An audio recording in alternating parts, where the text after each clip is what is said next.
Hello up. Hello up. Hello everybody. Grotesque close up going on here. Time for another episode of Dave Gets Wood, but we're going to be sanding and vacking, so we're going to be fast forwarding. So, let's chill out and see how quick we can go, shall we?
Hello everybody. Update. I'm buggered. That took a hell of a lot longer than I was intending it to take, but it needed to be done. I've come across a couple of problems. In quite a few of the holes, the glue hasn't worked. It's not stayed in the hole. It's ended up pulling out. A bit frustrating. And I'm not planning on refilling those holes where it's come out today. There's a few from previous that I do still want to fill, that I need to fill. Those I'll do because the glue is actually still in there. But yeah, the ones that I've done today, a couple of reasons why I'm not going to do them. One is that I'm fucked. Two is that I would have to mark and highlight each one again. And yeah, chances are I'll refill the hole and I have the same problem. I have to go through the whole sanding process again and have the same problem. So instead, what I'm going to do is, not now, but at some point, I will apply some clear resin to the bits that I said I was going to apply it. Although having worked those areas today, I'm not 100% certain about filling them with coloured resin. I don't think it's going to give a nice shape in those areas. So, well, I'm kind of thinking seal it with a resin, but then I've got to think, well, actually, if I'm not going to put coloured resin in it, is there any point putting the clear resin? Because if I put the clear resin, when it comes to polishing it, unless I seal it with clear, fill it with clear,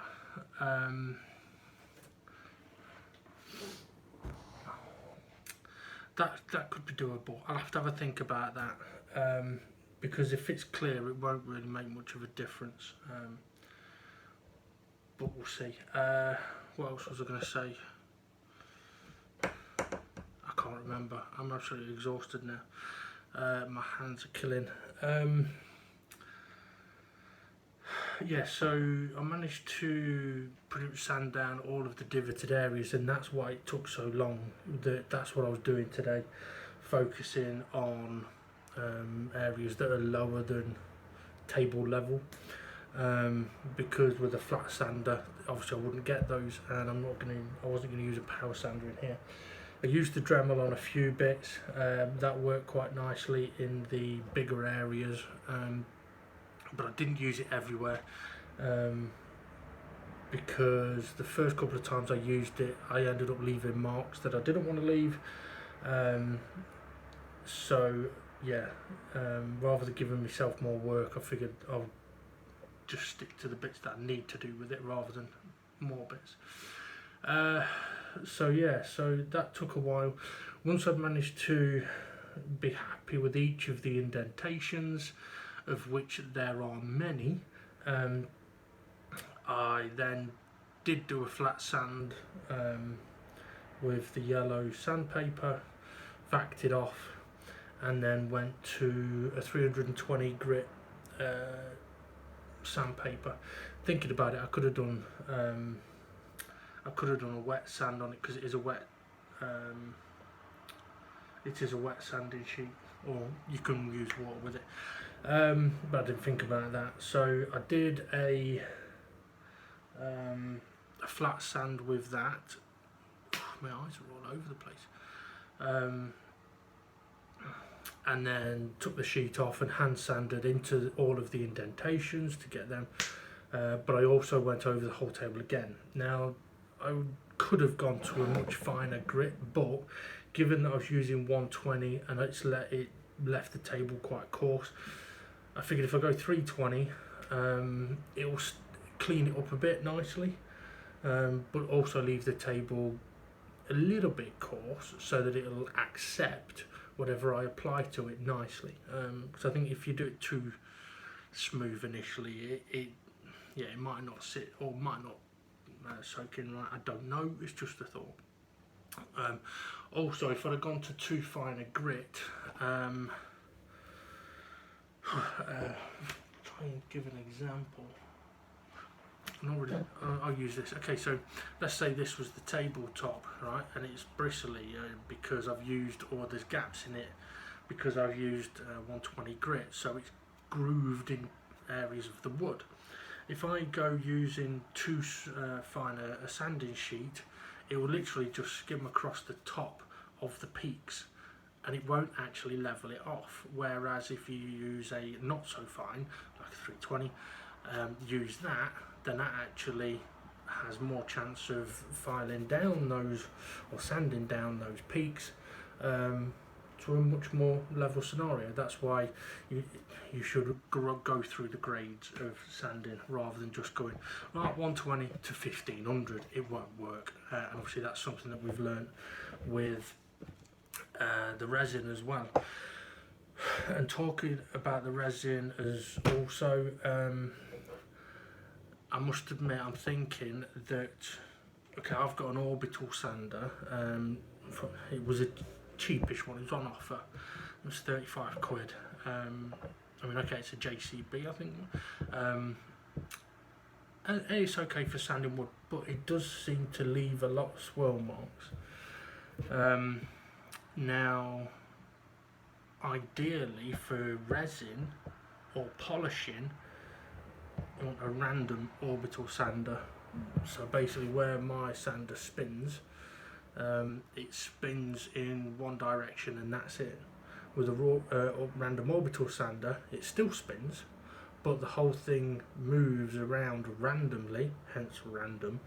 So it randomly moves around while it's spinning, so it's less likely to leave marks. But they're not cheap. However, I may have to have a look into that. But what I will say is, with the table, we've made good progress. Also, when you saw me wipe it down with some water just to get any excess up, not excess, but get the dust up. The colours in the table are lovely. Obviously it's gone a bit pale again now it's dried, but the colours are in there just waiting to come out. We're now at the stage where I've got a couple more repairs or re-repairs to do on the underside of the table, and once they've been done, we can flip it over and see what the condition is of the top. Now I've also need to work out what I'm going to do regarding am I going to